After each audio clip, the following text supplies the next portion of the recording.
Good evening, everyone, and welcome back to another Thunderstorm.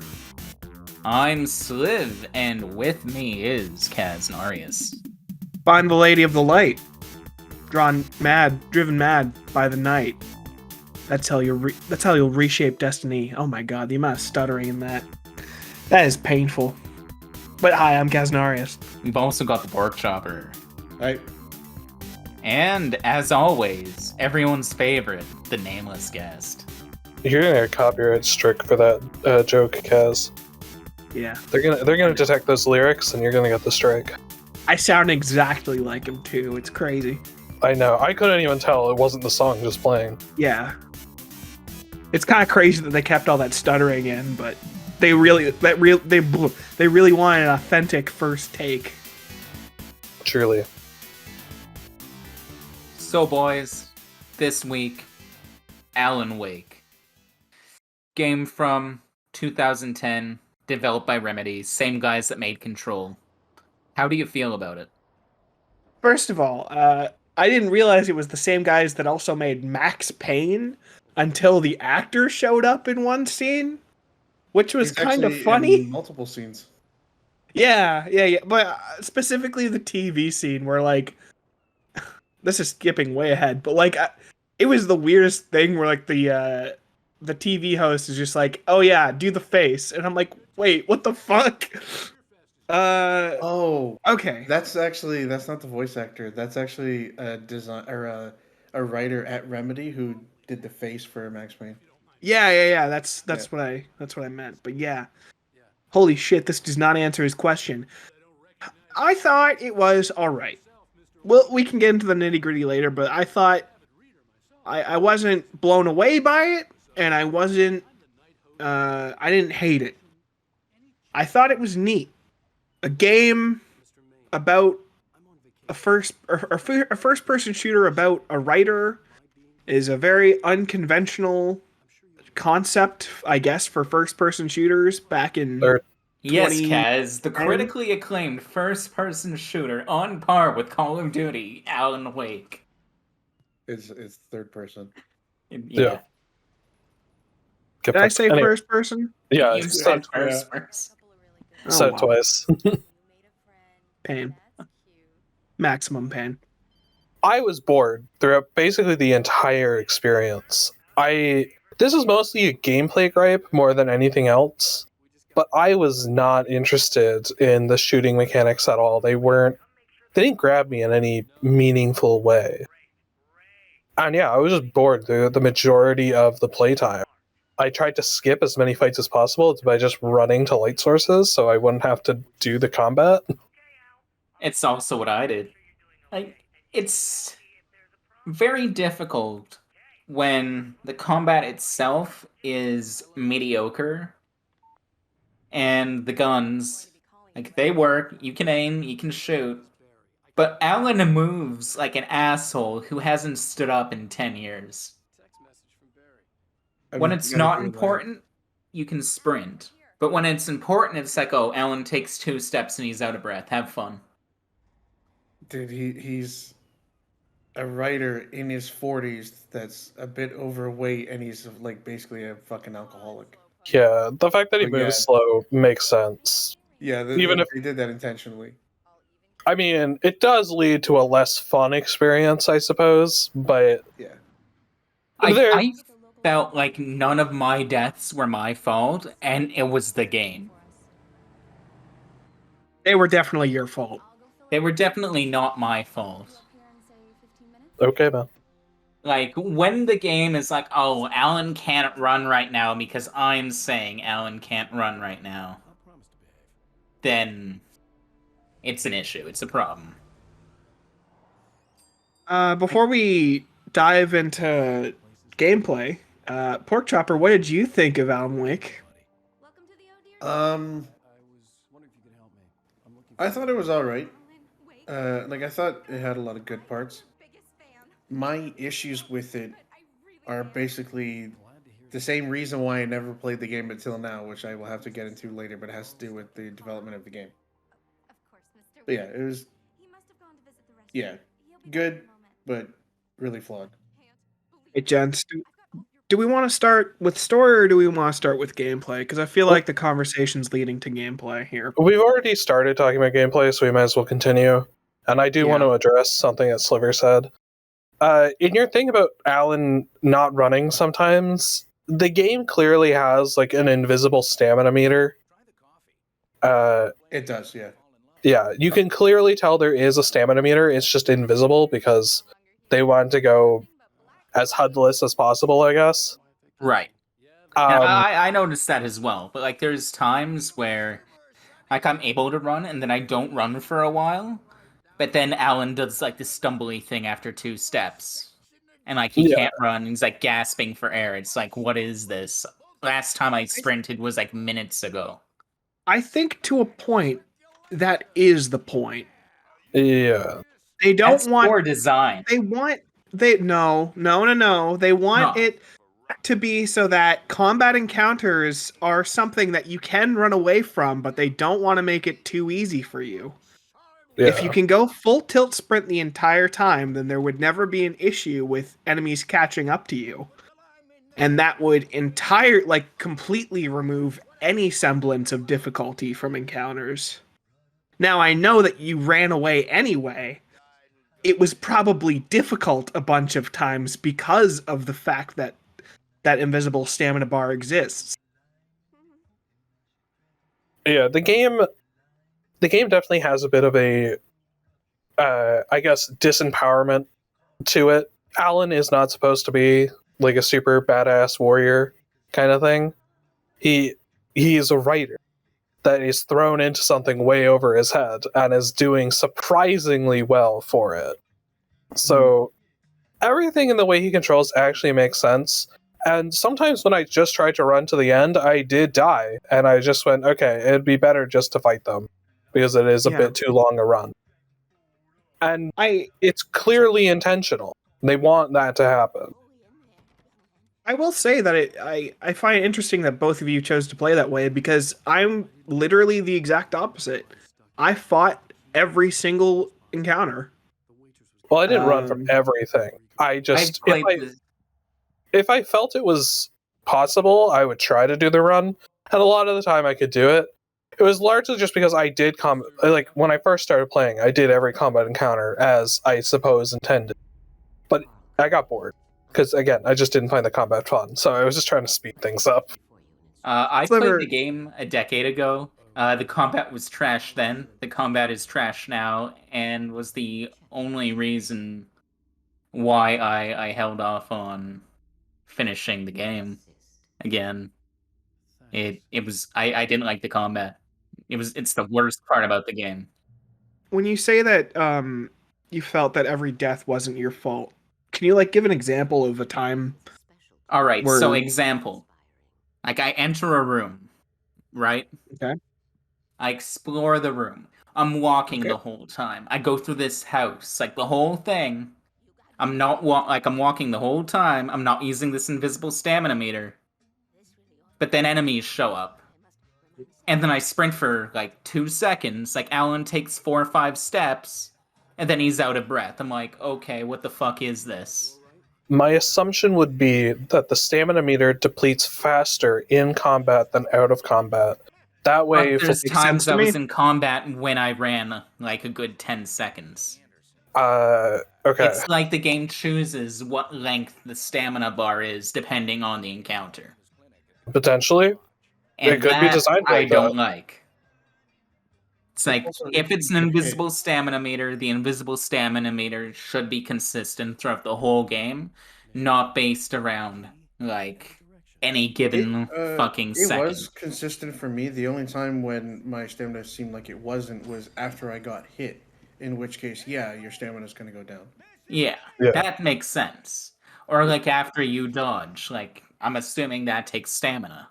I'm not gonna lie, Sliv.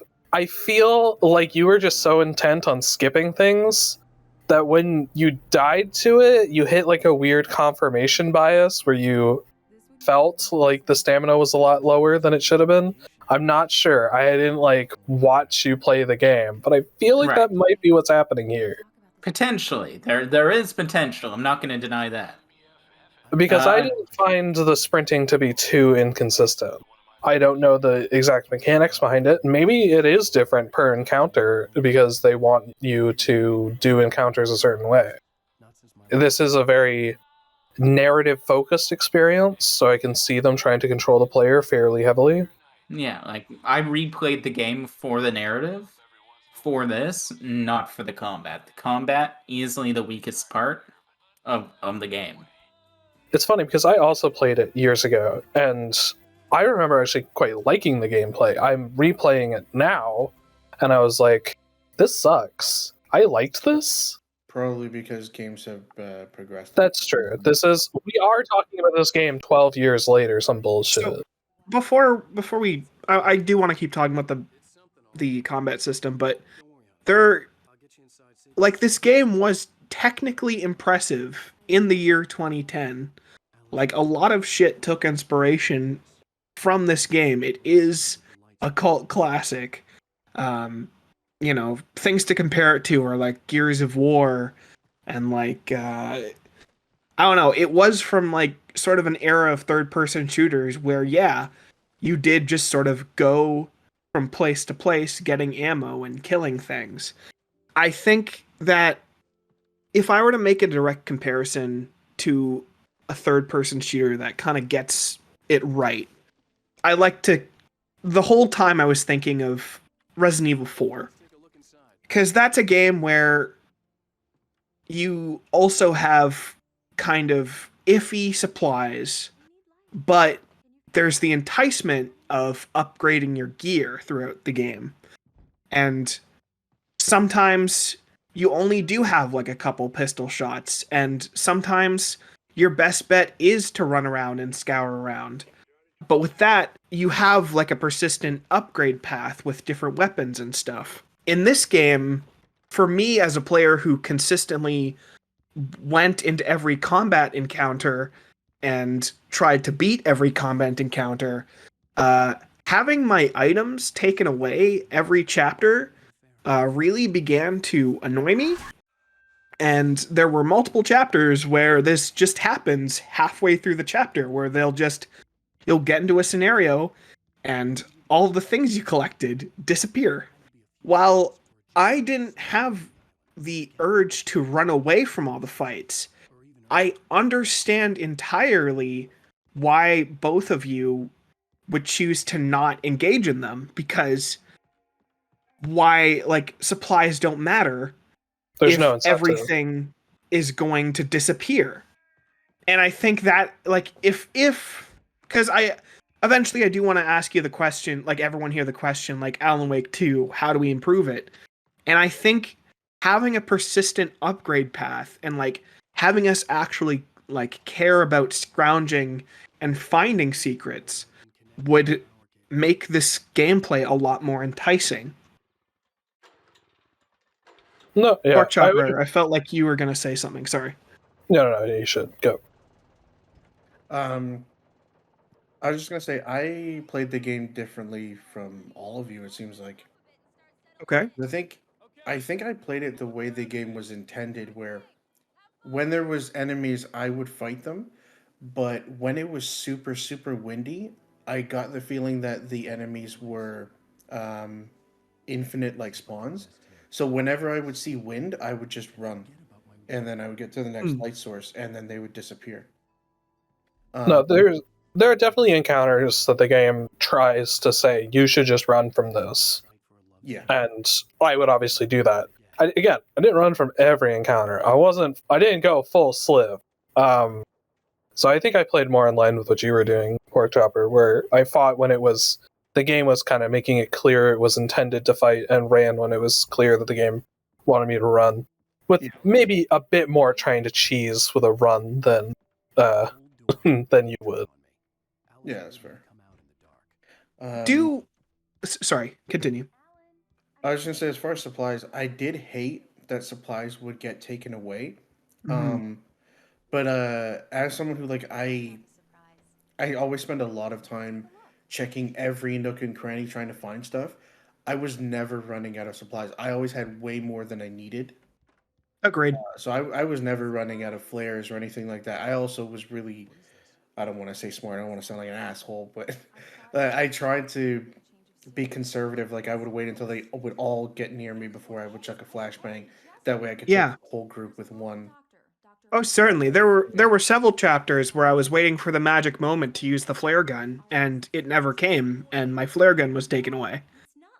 Uh, Yeah, and shit like that really bothered me, and like a not really like important way, but just in like a I hate that I saved this. It doesn't matter. Right.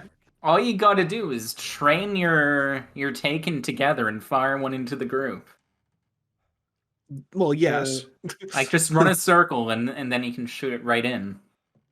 the best advice I can give is when the game gives you a weapon, like if it's a flare gun or if it offers you, let's say you have a shotgun and it offers you like a pump action shotgun or something, take whatever the game is giving you, because after that part, that weapon they're offering is probably exactly what you're going to need. So if they give you a flare gun, just That's use true. it in bigger encounters. Yeah. Because I did that and I didn't have too much trouble. Because if you, and I wouldn't hold my flashlight on people, I would give it a quick burst and hit everybody to slow them down. And then as they were grouped up, I'd chuck the flare in and just kill them all with it. Yeah, that's smart. I would do a one by one approach, but yeah, Yeah. that makes sense. How'd you guys feel about the slow motion action sequences? Okay, that was one thing I hated. That Was I this bet you guys have an opinion on. there was a constant, oh, you're running through the woods, game slows down, zooms out, and you see the fucking Taken, and it happens so fucking often. And it was really I hated it. It was the worst every time it happens. Because I then had to feel like, reorient. again, taking a page out of Resident Evil. Nobody here is gonna get this reference, but there's like a enemy in like Resident Evil 2 in like a weird research facility, and it's a weird ass plant zombie, and it moves really fucky. And just walking up and seeing this thing act and like naturally seeing this thing move, it's far more scary and far more concerning to me as a player than the game stopping everything as I'm running down this trail to show me that there's enemies. It's really annoying, and I know they tried. I know it feels like it's supposed to build suspense, but I find that it actually often had the exact opposite reaction from me. I think that's kind of that style of showing the enemies and that shit. It's like a product of the time, because at the Sure. time a lot of games did that, and it was annoying back then. But I can understand why they did it, and also I guess for the sort of cinematic aspect they wanted to do it. Yeah. But it did happen so often that it was really obnoxious. Yeah, that cinematic aspect. I'm sure we'll touch on it later, but I went into this game expecting something akin to survival horror, and I was having a really bad time the first chapter until I realized, oh, okay, click, it's Twin Peaks. It's a silly paranormal TV show. And that's how you're supposed to enjoy it. Yeah. And that made the experience a lot better, but ugh. I I almost wonder if there's like maybe there's just like a pitch black setting where like there's absolutely nothing on your screen but the light of your flashlight. Like if that were the case, I could maybe see the game being a bit more tense, because then I'm running through a forest and I literally have only the light in front of me to like see shit. But my brightness was too high for that to happen. I don't know. Maybe that's the optimal like immersion way to play the game, but I still don't like that obviously doesn't like fix any of the core problems we have with it. I do think it's really cool that the flashlight naturally acts as a reticle, though.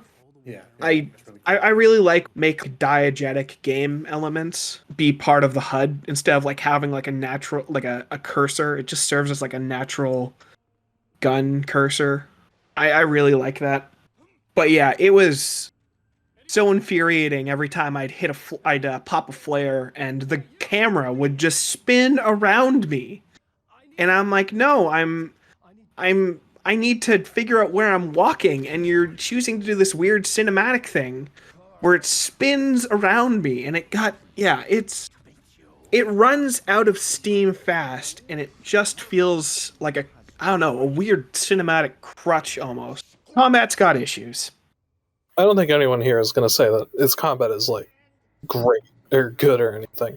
It's funny that you mention Resident Evil 4 in particular, because every time, the whole time I was playing, I was just like, I would kind of prefer to just be playing something like Dead Space, which Yeah. does it does kind of similar stuff. And Dead Space is just Resident Evil 4 in space, basically. Mhm. So I got that kind of feeling where it's like, this is close to being something that could be good, but overall, I would say it's pretty. Did you guys have any problems with the camera? I mean, we just talked about the weird zoom out, slow down bullshit that would Side of fucking. the silly cinematic stuff, not really. But yeah, no, not all. I had some problems with the camera. Why? So the camera's a physical entity and can get stuck on things. I've had it get stuck on some things and have to try to get it unstuck, and that was annoying. Well, Sliver, you're the guy who gets stuck in the floor in every game I've ever played with you, so I think that might just be a you problem. Oh you no. may be right. I never had an issue with the camera getting stuck. I also had direct aiming turned on, so the aiming was nice and smooth. Mm. Yeah, ditto here.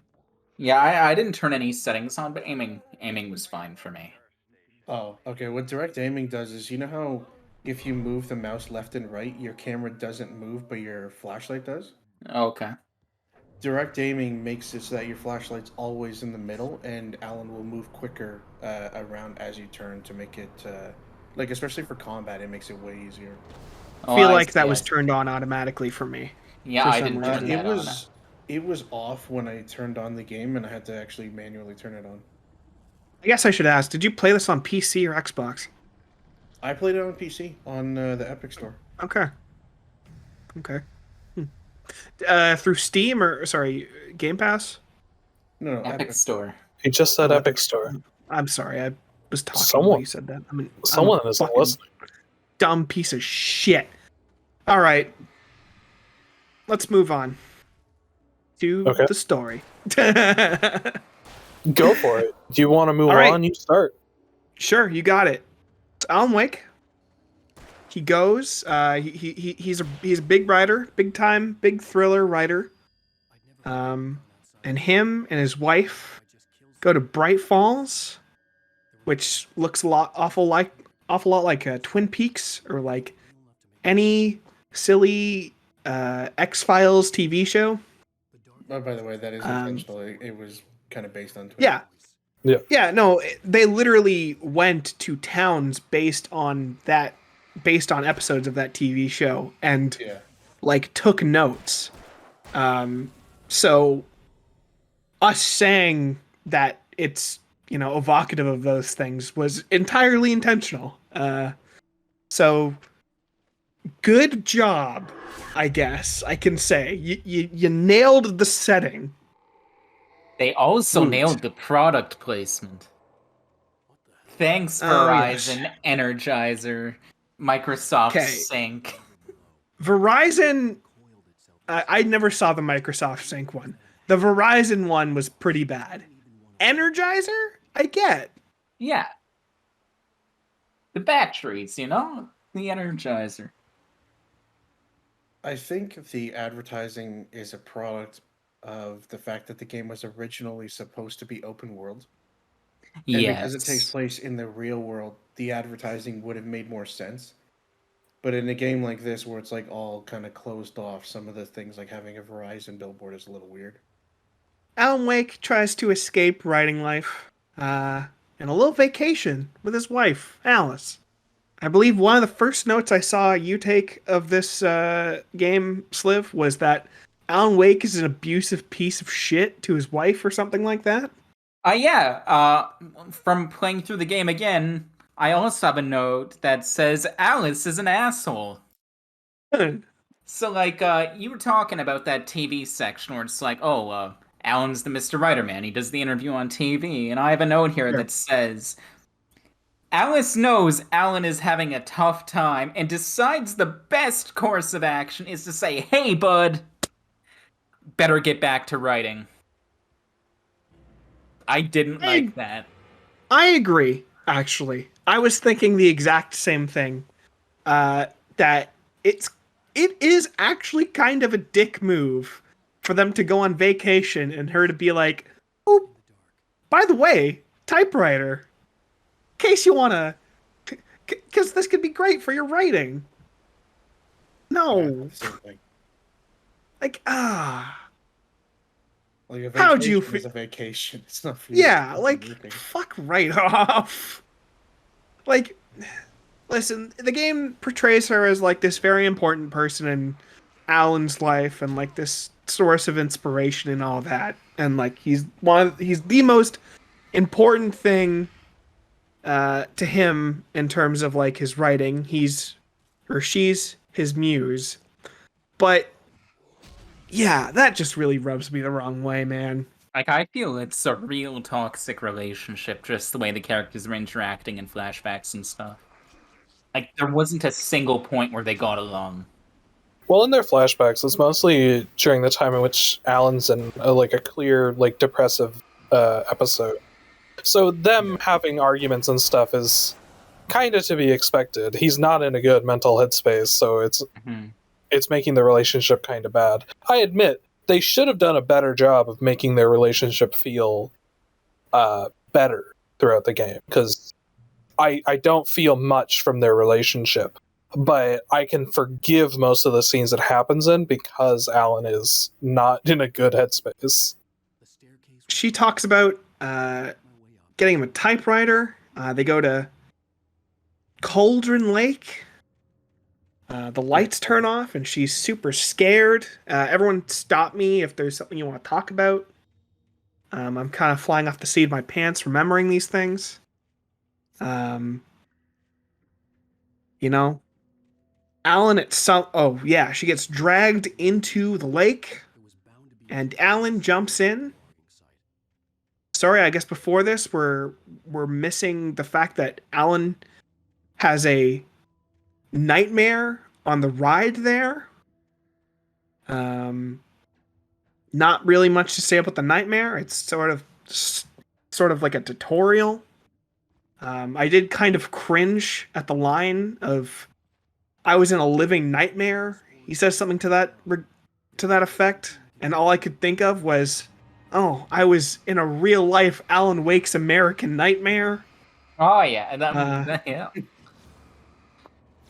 That's all I could think of because there's so many fucking dumbass night. Anyway, doesn't matter. So, Kaz, what you're saying is, on the drive over, he had an American Nightmare. Yeah, he had an Alan Wake's American Nightmare TM made by Remedy Studios. Gets a call from Barry, who seems like kind of an asshole. Yeah. How do we feel about Barry? I just want to talk about Barry now. I want to get him out of the way because I want to add him to ThunderClub's official top 10 best friend fat best friend characters in video games. I think he started off like your typical dickhead agent. Barry's number 2. Zeke is number 1 from Infamous. For the record, this list is subject to change as more fat best friends get brought up, but that is the ranking right now. Yeah, I'd say at Barry's introduction, I did think that he was like the stuck-up asshole agent character. Oh, But yeah. once Barry physically appeared in the game, you could tell that he like actually cared for Alan's well-being. and that put him on another level for me. Barry is based. What I was going to say is, I think Barry actually had the most character development throughout the game because he started off Actually, as maybe. he started off as this dickhead agent, and then he's like, yeah, he's Alan's friend, but he thinks maybe he's a little crazy. And then by the end, he's like this fucking Rambo badass fat guy that's like, the fucking rock stage and all that shit. It's actually really cool. We'll get to the Yeah. rock stage. That was like Yeah. my favorite part of the game. Yeah. Just because it was so pulpy and so stupid. I don't know. I loved it. It came out of nowhere, right? Yeah. Barry's cool. We get to Mr. Alan Wake jumps into an Alan Lake. He wakes up a week later, car crash. I suppose before that we met some town folk. They I don't think we are need to all- go. I don't think we need to go like full summary with this. Not You're every right. little detail's that important. Basically, Okay, his I'm wife goes sorry, but the missing. old Oh. gods of Asgard in the fucking diner scene with the Yeah. lime and the coconut song is the most important thing I need to bring up. I agree. Kaz needs to bring it up. Okay, I brought it up. That's it. Oh, Weird. cool. It Nice. exists. Thor and Odin, best characters. They had a field day modeling those guys and doing the animations for those guys, I'm sure. Great. Amazing. Mm. It's actually a real band too. Yeah. So it was about the time when I walked into the diner that I kind of said to myself, man, the dialogue in this game is kind of shit. How did you guys find the delivery of most of the characters' lines? Stilted. Yeah. In terms of like cutscenes and like in game, it was a bit rough. Yeah. Things Alan Wake says to himself while he's running through combat encounters and actually listening to him read Departure. Because the latter actually has really interesting storytelling. It's actually decent writing. Like, I'll say that. Like, I was actually gripped by what I was listening to and reading. I do find it funny that if the game itself was an actual book, it would be kind of a shitty book. It would just kind of be like things happen, but 50% of it is just Alan Wake running from or shooting different things. You're telling me it's like a Dan Brown novel. I don't know who Dan Brown is. The guy who wrote the I'm Da Vinci so literate. Code. My apologies. Yeah. Yeah, the "and this happens" Yeah. trope. Yeah. No. This game would have a lot of that if it was an actual book. But actually, listening to Departure doesn't seem bad. Not bad storytelling at all. I do think, in terms of storytelling, well, I mean, it makes sense because they also did Max Payne, but there's a lot of similarities in the sort of noir storytelling, just very different settings. Oh yeah, like the constant self narration and stuff like that. Yeah, and actually, Max Payne is technically in it because there's two that you find in New York when it goes back 2 years, and there's the two manuscripts that's literally James McCaffrey speaking as Max Payne, just under the character name Oh, from true. Alan Wake's novel. Yeah. That was really cool. Nice Easter egg. I mean, nameless guess, you're right. There's not really a point in reiterating the entire summary of the story, but what story beats do you guys want to hit on?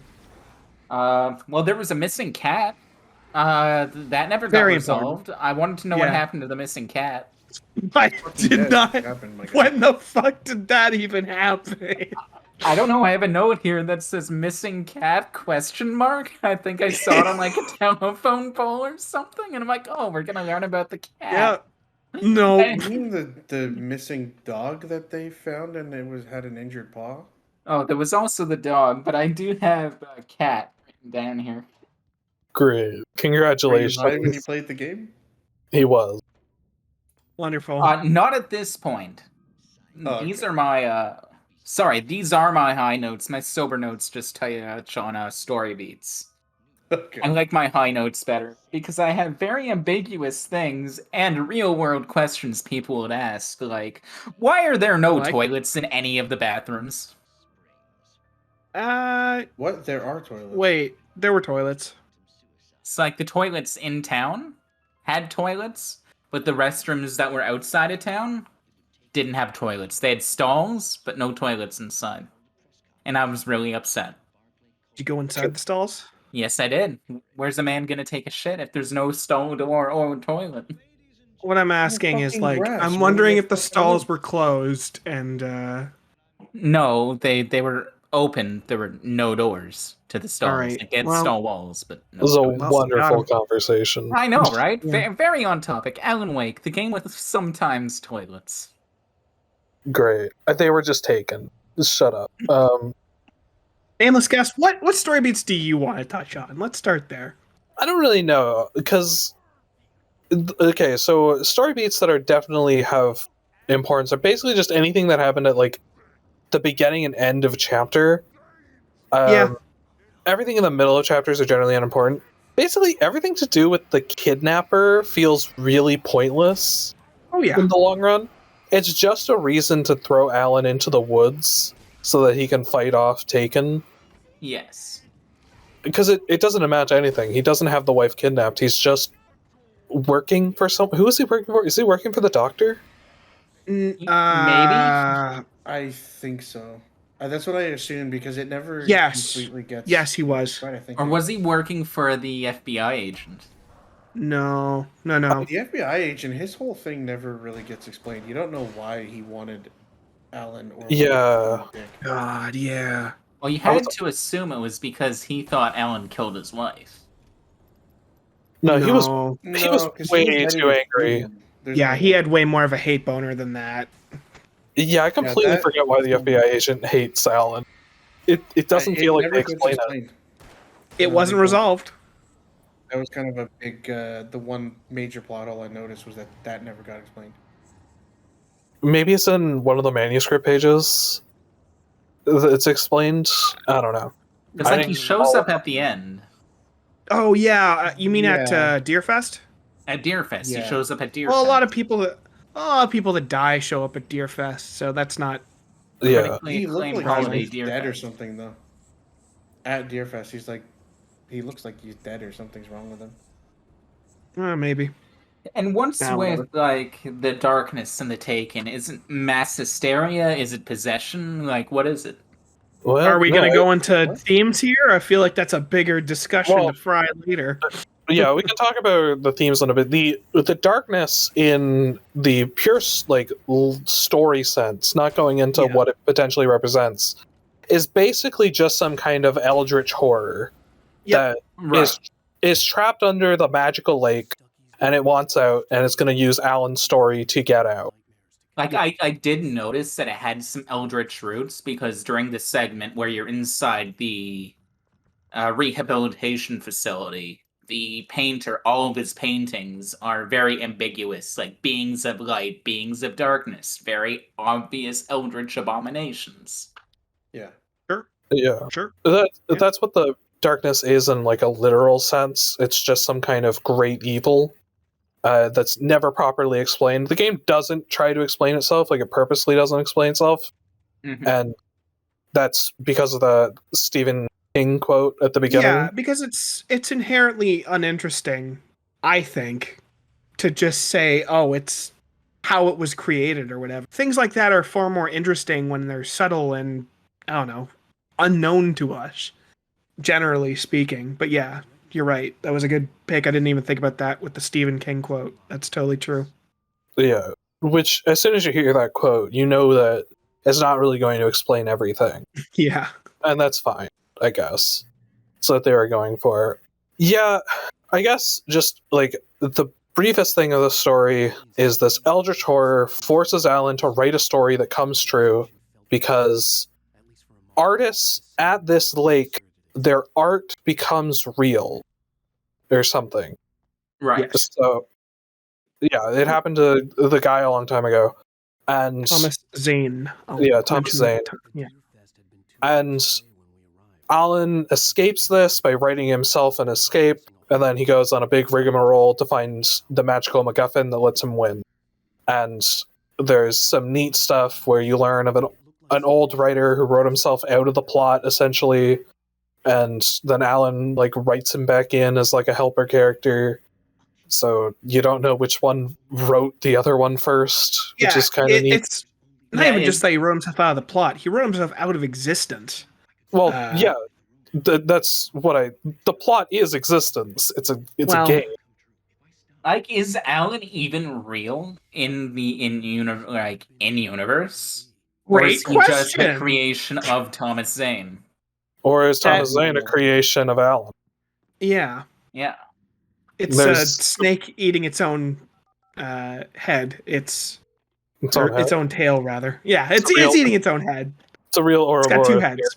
Yeah, it really is. No, it is, though. They were both real. Yeah, they are real. Because the lake makes things real. It doesn't create things that are fake. Even though they both kind of created each other in a weird way. Yeah. With this lake. But Alan is definitely real, though. He's not some fake shit. Well, yeah, obviously. This isn't none of it ever happened. And he gets the MacGuffin that just lets him win based on how like Zane and himself wrote the story. And then he sits at the typewriter and has a dumb final line that implies something far more than I think it actually means. I do want to back up there because the way you solve the conflict is so incredibly uninteresting, to the point where I almost have to ask myself if it was on purpose. Alan Wake even mentions to himself, "Whoa, I wrote in object full of childhood magic." And I'm like, this is already jumping the shark, but this seems a bit not ham-fisted, but I'm actually weird. Okay with it. In a story where effectively imagination is becoming real, using the power of his childhood imagination to win is kind of neat. I can get how it would win because it holds some creativity he had as a child still in it, or some bullshit. I would have liked it more if I was able to use the magical MacGuffin. That would have been cool. It would have been cool, but there would have been no climax. No, I would say like in like the final level you have like the clicker, and it's that final level thing where you're like super overpowered now. Yeah. And you just steamroll things because you have this clicker and you press it and it does like a big, it's like the flashbang but times 10 kind of thing. That could be cool. Yeah. Just as like a fun final level. It would be inherently more fun and interesting and symbolic than shooting a flare into a tornado of stupid flying debris. Oh yeah, that final boss. That final quote-unquote boss sucks. Yeah, like, don't call it a boss. It's stupid. But you got to a good point, which is Alan Wake says something that means nothing. It's not a lake, it's an ocean. How do we all feel about the ending to this game? You mean like that line or the actual ending itself? Isolate it, sure. How do we feel about that line? I didn't understand what they were trying to do with that line. I didn't really get the point of it. My interpretation of it is that him saying it's an ocean and not a lake is him saying that like the entity within Cauldron Lake is far bigger, either in like power or like vastness, than just Cauldron Lake. If it's vastness, then it covers like, again, oceans on Earth. And if it's, I don't know, a weird spectral metaphorical level, maybe it's an ocean means it's, I don't know, it's power comes from somewhere else. It's an ocean from somewhere else. Again, it means very little, and it's kind of bait for people like me to find interpretation in it. In terms of that line, that kind of goes into what I think is like a theme in the work, and that is that the lake, like the magical power to make art real that the lake has, I assume is some kind of metaphor for the actual like power and influence art does have in real life. So him saying it's not a lake, it's an ocean, he's saying that art is even more powerful than you would think, because obviously oceans are bigger than lakes. I disagree with that interpretation on the level that I think the lake itself is an inherently negative thing. No, I I think the lake's power to make art real is the idea, again, the idea that art has influence in reality. Art influences and changes people. And the darkness is meant to represent art being used in a negative light that Okay. makes things So, worse in reality, whereas someone like Alan's more authentic art is the light, it's the good part that okay. positively influences the world. So the lake is like a neutral entity that has the potential for evil and the potential for good. I just assumed that they were one and the same thing. Well, if they were one and the same thing, then the darkness wouldn't need anyone's help to get free, right? I mean, why do we know that? I don't know. That was just it's weird that the lake has the power. The darkness is trying to twist people into like giving it that power. I think the lake is neutral in this grand scheme. It's Okay. just power. But that would be my general interpretation. And the idea that the darkness is like writing for like negative purposes or then a negative influence from art can kind of be seen in that the darkness is a bad writer. All like the Taken and stuff are like dumb stereotypes, Yeah. right?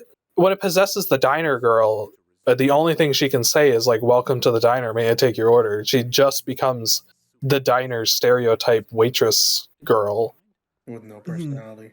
Yeah. So it's kind of saying like the darkness is bad writing that influences people in negative ways, and I guess Alan is good writing. I wouldn't necessarily limit it to just like bad writing. I think the darkness is just sort of like a I don't know, catch all for like bad inspiration. Well, yeah, Um it's equating, you know, this bad inspiration, this negative influence. It's giving it of the property of bad writing to make it look mhm, worse mhm. in the long run. It's not just saying that, oh yeah, if you write horribly, you're a bad person. That's not what it's trying to say. Well, It's they're right, but it's not what they're true. trying to say. They're Uh, right, and I'm a bad person. they just made the darkness a bad writer to, I don't know, Yeah. further emphasize that. Also to make it very clear why it needs someone to write for it.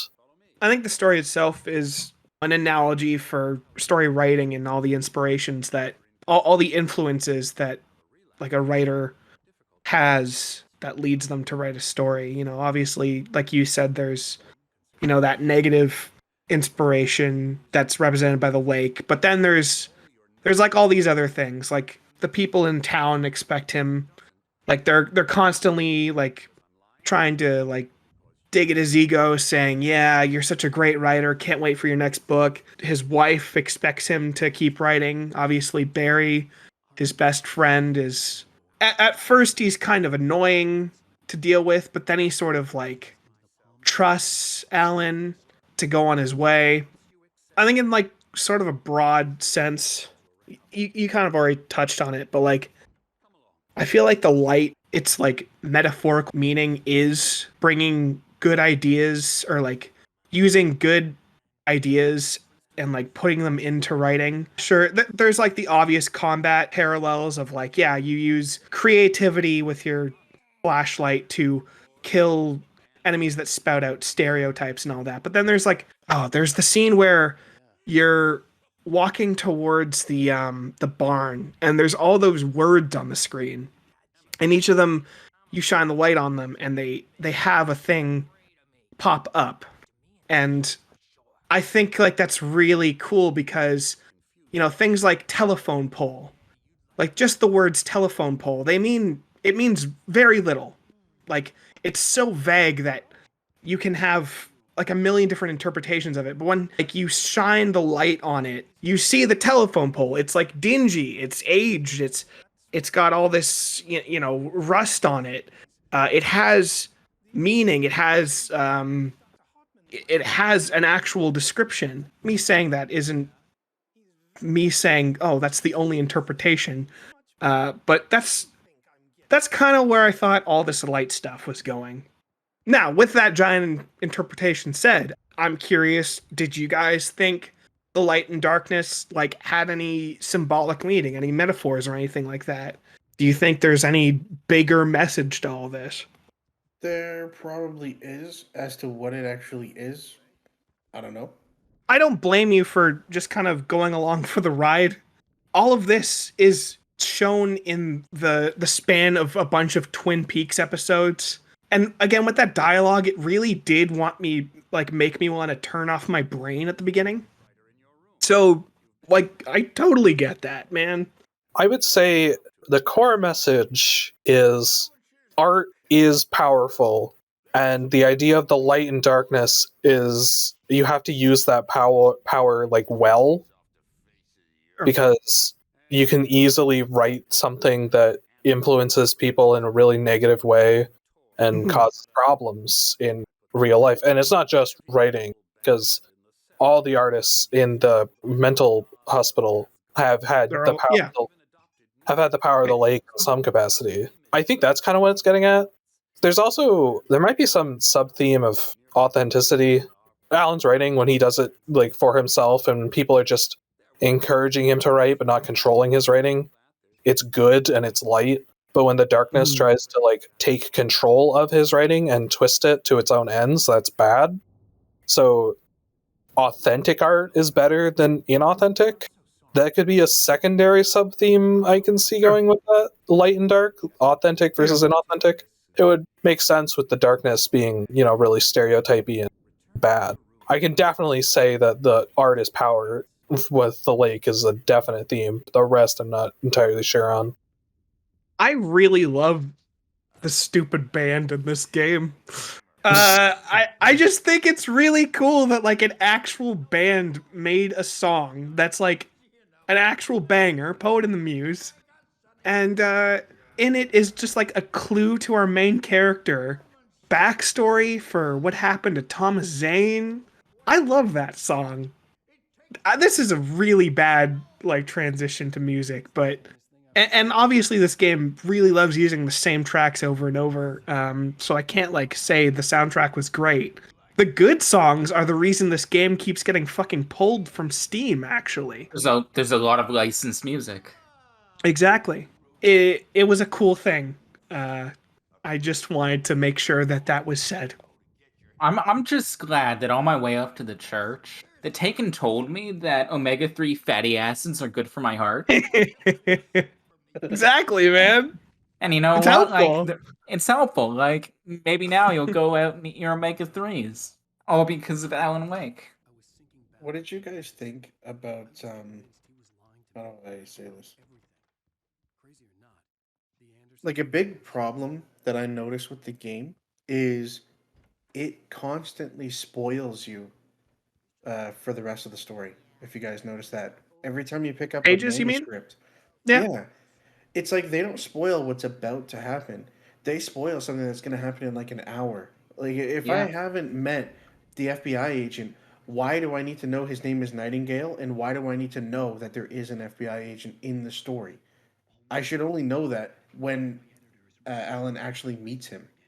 I think that's purposeful because that's the mindset Alan has. Is he's picking up these manuscript pages, hearing about things that are going to happen, and then doing them anyway. Like I get the sort of like foreshadowing for it and stuff, but I just feel there would be a better way to do it without spoiling everything that's going to happen for the player.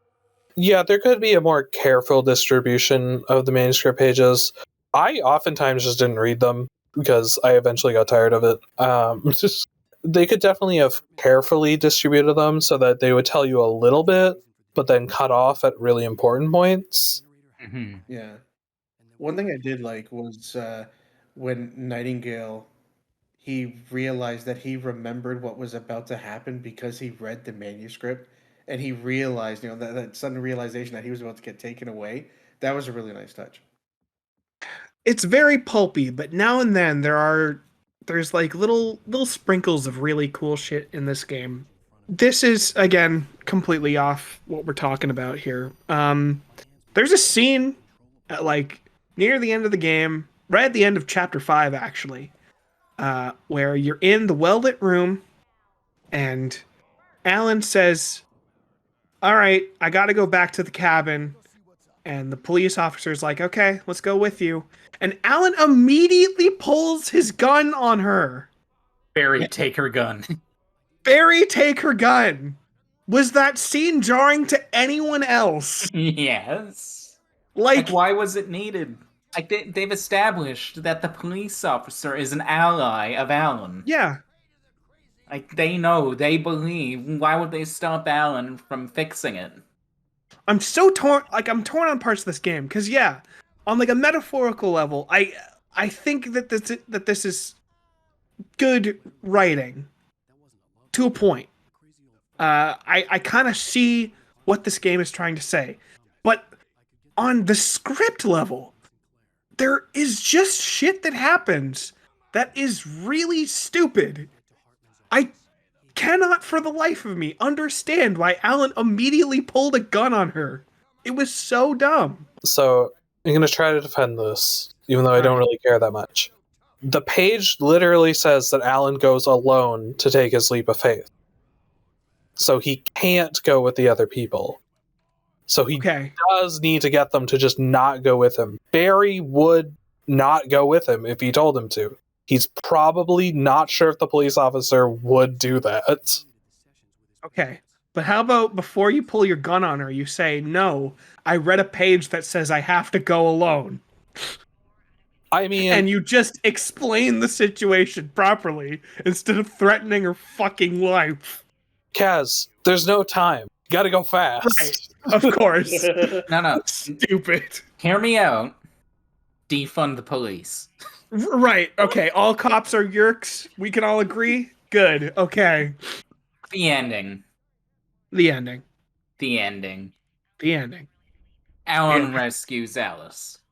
Yep. Yes. I'm assuming it's some sort of like law of equivalent exchange thing going on here. He stays in the darkness so that she can live. Pretty much. And then there's Mr. Scratch, the weird clone of him that just takes his place in life. No, because he didn't die.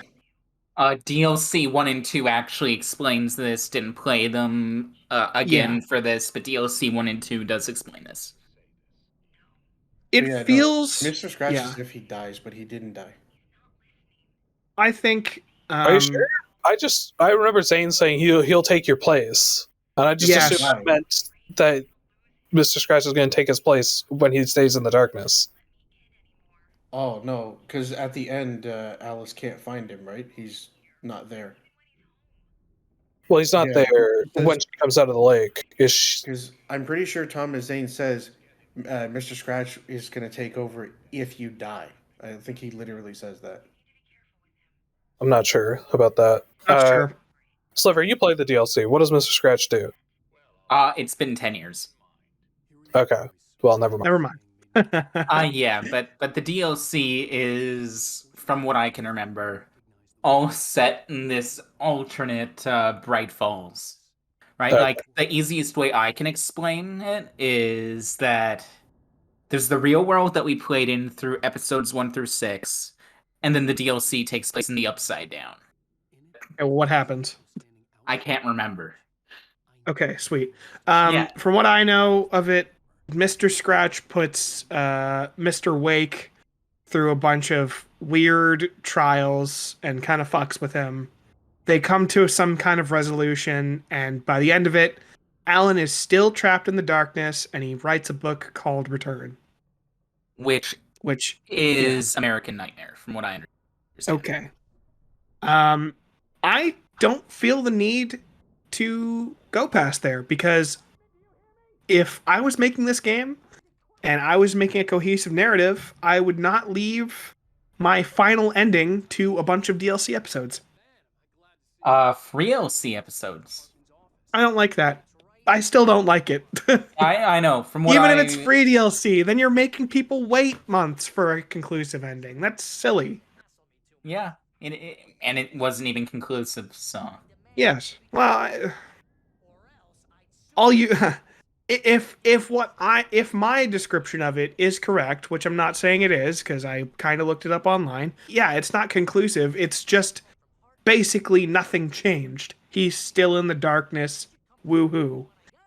This might be a big and hard to solve question. Do you think Mr. Thomas Zane, Mr. Zane, represents anything like on a big metaphorical level? Oh, of course. Didn't you know Thomas Zane is Jesus? I knew it. To make your Oh, story better, you just need the light of Christ. he's dressed Yeah. in a diver suit, so I didn't. Oh, so he was like the one villain from Scooby-Doo in the diver suit. Mm-hmm. Yeah, I didn't understand what the diver suit was supposed to mean. I Like, didn't the either. diver suit had tangibility, but like it was overflowing with light. So I was assuming that Thomas Zane is some sort of entity or vessel of light. Again, going with our big writer theory, Thomas Zane was a writer. So, and again, you assuming that light is like a form of creativity or like the use of creativity, Thomas Zane being light, he's full of it, you know? He's full of good storytelling and all that. Alternately, this is just something I'm coming up with right now because I wasn't even thinking about Thomas Zane. Like a lot of characters can be viewed as like a bit of an inspiration to Alan. Zane could just be the inspiration of other older writers because that's what he is. He's an older writer who, in the plot of the game, literally like kind of wrote Alan into existence as a person that would creatively want to write. So it could symbolically be being inspired by other works of art, kind of thing, to make your own. That was exactly my point I was going to make. I was going to say that the act of like him writing Alan Wake into existence is more of a symbolic thing. I took a couple professional writing courses, and one of the things they made us do was like find a passage from a writer we really like and write in the style of that writer and see if that influences your own style moving forward. I kind of took like Mr. Zane writing a passage of Alan Wake as more of like again, a symbolic thing of Alan just sort of taking on the writing style and liking a book that Thomas wrote and just sort of getting inspiration there. Good Or he just saw a diving suit one day and he thought it was really cool. That, you know what? That's the more plausible. Fuck everything I just said. So you're telling me that his wife, the Darkness, forgot her name. I had it written here somewhere. I don't have it. No. Oh, fuck. I know. Yes. Barbara. Barbara. So Thomas came home one day. He was wearing the diving suit. Yeah. He wore it to bed. Yeah. Barbara was really upset. Yep. And the rest is history. Yeah, they cut her fucking heart. Based. Yeah. Can you blame him? She was interfering with his creative juices. Exactly. Messing with his creativity. You don't mess with a man in a diving suit. You let the man wear his diving suit. Yeah. Especially when that man brings you back to life from the lake or whatever. Yeah. Sliv, was there anything you wanted to touch on? Why did Alan give Barb a hug? The clicker was full of childish energy. What's more childish and pure than giving somebody a hug, baby? You're right. It's not a good explanation, but it's all I got off the top of my head. What did you guys think of the audio design? Because like one thing I noticed was between the audio design and the visual design with the way the lighting is set up. Because even though it's a more primitive form of lighting than today, everything worked together to create like this really thick atmosphere. And the audio design, when the crazy wind was going on, it sounded real. It was really well done. I liked the radio DJ a lot. He was a good character. I obviously have shittier audio to work with than everyone else here, Yeah, but I thought about that after I asked. so I thought it was good. I thought for the most part, it's definitely an atmosphere that I haven't really experienced in another game. You know, I've obviously experienced dark corridors and shit like that, but like a constantly oppressive I don't know, howling atmosphere like this in a forest. Like it was new to me.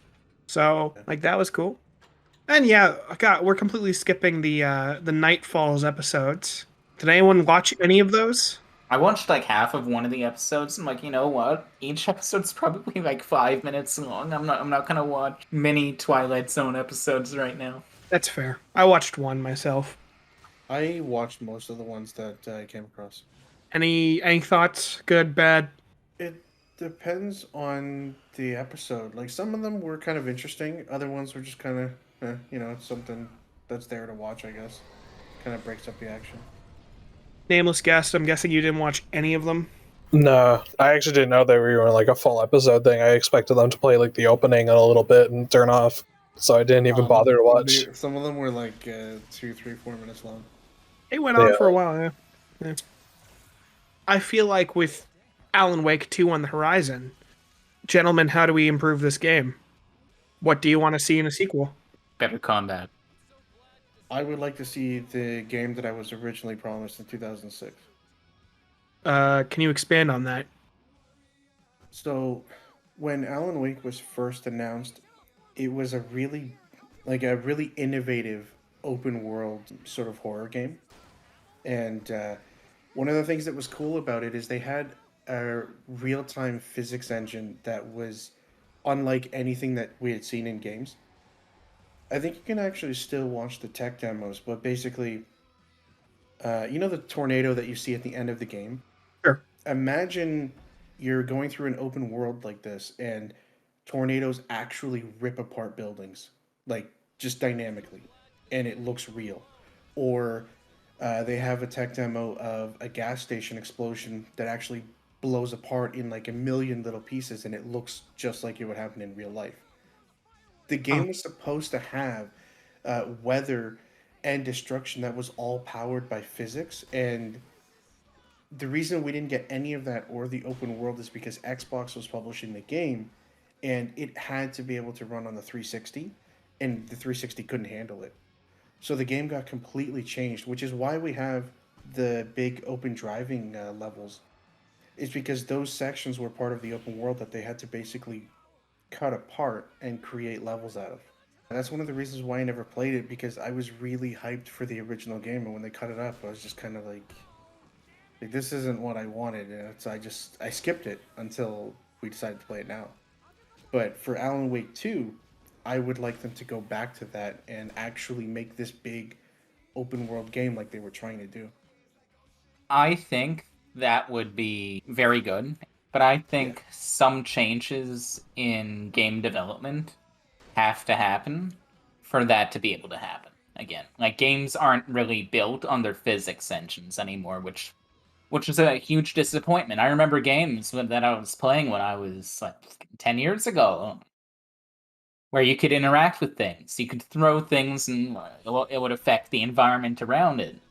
But now it's just like, oh, yeah, that lighter on the table is stuck to the table. That table, indestructible. That door, only openable, not indestructible. Just like make things physics engines, guys, please. No, like if I throw a grenade, I want things to explode. So there's a reason that we stopped seeing stuff like that, unfortunately. And with these new consoles, I think we'll start to see a lot more of that. But basically, the 8-core CPUs that were in the Xbox One and the PS4 are actually only slightly faster than the cell processor that was in the PS3. So you've got way more graphics headroom, but you had very little progress on the CPU side. So with advancements in physics and AI and all that kind of shit, we didn't have enough processing power to actually do it. So they had to pick and choose what they were going to push forward. So unfortunately, in a lot of cases, interactivity and physics and AI got held back. I honestly can't wait for stuff like that to happen again. Like I remember playing Splinter Cell and you shoot the aquarium drains down to where the bullet hole went in. Like, Yeah. Dude, the physics based puzzles in Half Life 2 were really cool. Yeah, all kinds of shit like that. It'd be really cool to see. especially in something like this. Yeah, with weather, tornado like ripping apart a house or your car like getting thrown across the fucking field or some shit. It'd be sweet. Nameless guest, what would you like to see in Alan Wake 2 / how do we make this game better? Going off what we already have, perfectly honest, I wouldn't want it to be a big open world game, primarily just because I'm tired of the open world meme. That's a personal thing. Based on what's there, I think you're right, and there should be some, I don't know, feeling of progression throughout the game. Maybe not, obviously I wouldn't want a leveling system in this. We don't need to tie that into every game ever. Yeah, tell But Ubisoft. it could be cool if you were looking around, if you found like a hidden like cache and it got you like a shotgun upgrade where you just got a better shotgun. They wouldn't be necessary to beat the game, but it would be cool to find if you were actually exploring the level properly. Stuff like that could be neat. Obviously, it wouldn't work in the way that the game currently is, where it takes your equipment all the time, but honestly, they should just not do that in the next one, I would say. So weird that this game is released in episodes, despite the fact it's not an episodic game. Like, it was not released episodically. The fact that it had episodes would make sense if it was released episodically, but it was just released as a disc. I know that they wanted the theming of the Twins Peak, Twilight Zone style TV thing, but that is a bit strange, and they could probably do without that. Generally speaking, they just need to make the actual moment-to-moment shooting and moving around to be enjoyable. Maybe more interesting enemies and stuff. More guns to actually use. There's only like 3 basically in the whole game. I don't have much on it. It's a third-person shooter where you have to look at the enemies for a certain amount of time before you can shoot them. It's not that like interesting of a game.